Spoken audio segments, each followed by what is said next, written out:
Venezuela es a día de hoy una dictadura donde se violan a diario los derechos humanos, se persigue y se encarcela a los opositores políticos y se censura a la prensa. Siendo esto así, es evidente que votaremos a favor de la transaccional que se ha firmado.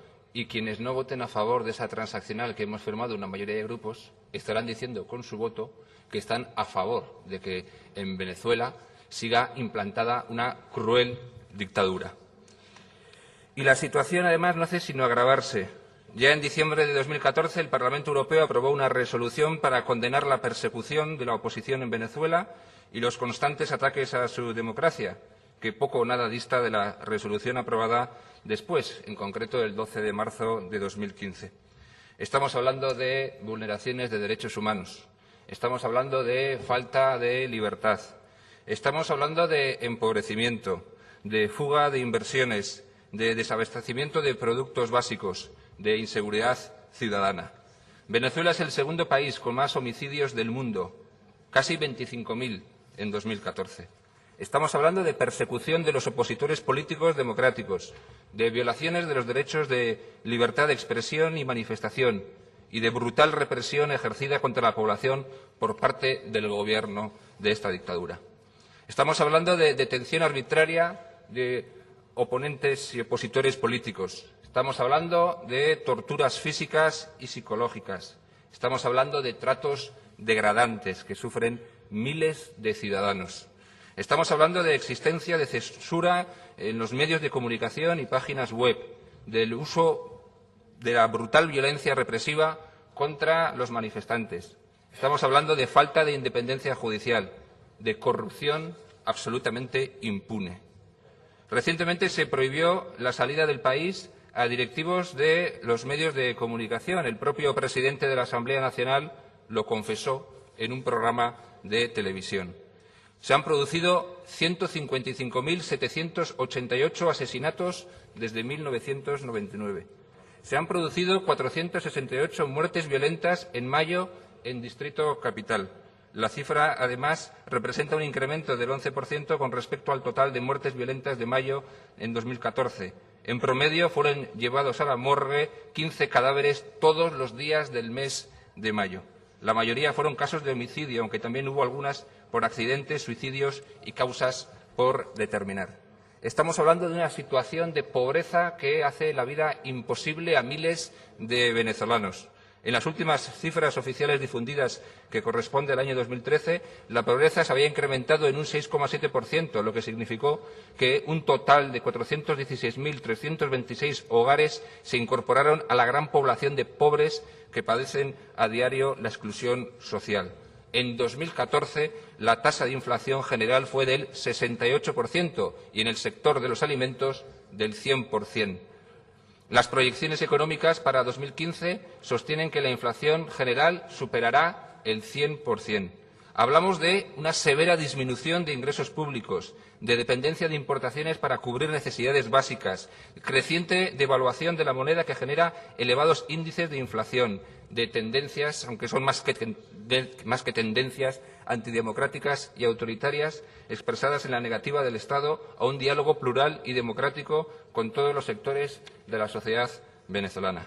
Estamos hablando del país con mayor inflación del mundo, que sufre una dramática situación de sus finanzas y pérdida del poder adquisitivo. Hablamos de inflación desbocada, de escasez y de desabastecimiento de toda clase de bienes. Hablamos de escasez de alimentos básicos y de dependencia alimentaria, de racionamiento de alimentos y de falta de medicinas, y todo ello a pesar de ser un país productor y exportador de petróleo. Tendría dinero más que suficiente para garantizar el bienestar al conjunto de la sociedad, pero ese dinero se lo ha llevado un gobierno dictatorial y corrupto. Esto escribió mi amiga venezolana Yesenia en su blog el pasado día 6 de febrero de 2015. Dicen que ojos que no ven, corazón que no siente, y probablemente eso es lo que pasa en el mundo cuando los venezolanos contamos lo que padecemos. Cuando decimos lo que ocurre en el país parece que contáramos una historia de terror o de ciencia ficción. Nos miran raro, a veces hasta con incredulidad. Piensan que somos presa de los sentimientos y por eso exageramos. La gente no entiende, y es normal. Cada vez es más difícil explicar cómo un país tan rico está hundido en la más profunda de las desgracias. Conseguir que nos crean que un kilo de pollo cuesta al cambio unos 60 euros y, sobre todo, hacer entender el sistema cambiario venezolano es más complicado que resolver problemas de trigonometría cuando en plena adolescencia las hormonas monopolizan el cerebro.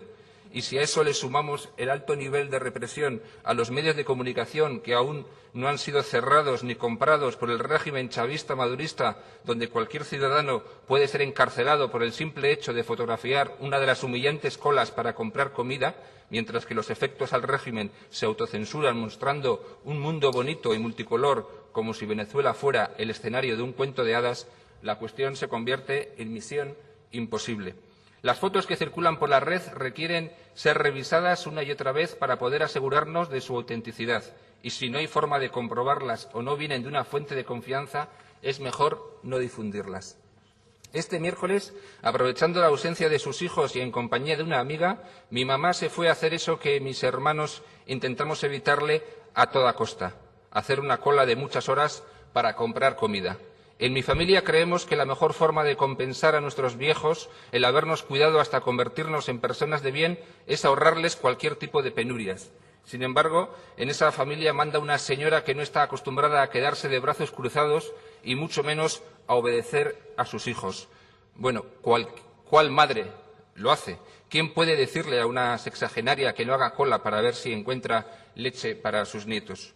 Después de más de 5 horas bajo el ardiente sol del Caribe, con el número 352 en el brazo, como si se tratara de ganado en venta o de una esclava del siglo XVIII, mi madre pudo entrar al supermercado. Consiguió hacer varias fotos de la cola y de la abominable marca de tinta que recuerda tragedias antes ajenas a nuestra tierra. El local daba vergüenza, distaba mucho de esos en los que ella tantas veces hizo la compra para nosotros y donde los anaqueles repletos de productos de diferentes marcas salían de la industria nacional. Distaba mucho de esos que le hacen saltar las lágrimas cuando está fuera del país, lágrimas llenas de la misma amargura e impotencia que sentí al ver esos 3 números. Mi mamá no se merece esto, ningún ser humano se lo merece. Es lamentable, pero la buena suerte de un venezolano ahora se mide por el éxito de no sufrir un desmayo en una cola, no ser aplastado en una avalancha de gente desesperada por pollo, ni tiroteado por llevar una bolsa con pañales o harina de maíz. De modo que cuando por fin llegó a casa sintiéndose indignada por padecer el resultado de los 16 años más corruptos que haya conocido y al mismo tiempo afortunada porque tuvo la suerte de volver sana, salva y con artículos que en plena escasez se hallan cada vez con más dificultad, publiqué la nota del número de la vergüenza, 352. 352 son las bofetadas que como mínimo se merece cada uno de los ladrones que han arruinado este país. 352 son 2 números más que el artículo de la Constitución que desde hace mucho tiempo todos los venezolanos deberíamos aplicar a una cuerda de sinvergüenzas que se han permitido el lujo de autorizar el uso de armas de fuego contra quienes protestamos. No les lamemos las botas ni estamos dispuestos a aplaudir como focas. 352 son los días que hasta ayer, 5 de febrero de 2015, llevaba preso Leopoldo López. 352 son los millones de maldiciones que han caído sobre el régimen que espera resolver la escasez con el maná que, según ellos, Dios proveerá. 352 las carcajadas que dejó alrededor del mundo el presidente que recurre a la limosna internacional porque las ganancias de 15 años de la mayor renta petrolera de nuestra historia no han sido suficientes para cubrir tanta codicia, despilfarro y corrupción. 352 son los años de cárcel que espero le caigan a todos los responsables del régimen que ha inundado de miseria y sangre nuestras calles. 352 son menos de la mitad de los contenedores de alimentos podridos que se encontraron solo en los almacenes de la productora y distribuidora venezolana de alimentos, en Tinaquillo, el 2 de junio de 2010. 352 es el número que no representa ni la milésima parte de las toneladas de comida que se han perdido ni de los millardos de dólares que se han regalado. 352 son los cadáveres que superan las 3/4 partes de los ingresados este enero a la morgue de Bello Monte. En fin, 352 para estos mezquinos es un número más en una cola más de un supermercado más, en una ciudad más de este gran país destrozado que no les importa para otra cosa que seguir exprimiendo el poco jugo que le queda. Un número que refleja la realidad que por más cadenas, por más represión, por más amenazas que nos hagan, no pueden ocultar. Porque el sol no se puede tapar con un dedo, y aunque Venezuela está viviendo sus horas más oscuras, el amanecer está por llegar. Una vez más, gracias, mamá. Efectivamente, esperamos que se cumpla la Constitución de Venezuela y, en concreto, su precioso artículo 350, que dice lo siguiente: el pueblo de Venezuela, fiel a su tradición republicana, a su lucha por la independencia, la paz y la libertad, desconocerá cualquier régimen, legislación u autoridad que contraríe los valores, principios y garantías democráticos o menoscabe los derechos humanos. Yo espero que este artículo pueda cumplirse cuanto antes y el pueblo venezolano se libere de esta cruel represión. Eskerrik asko.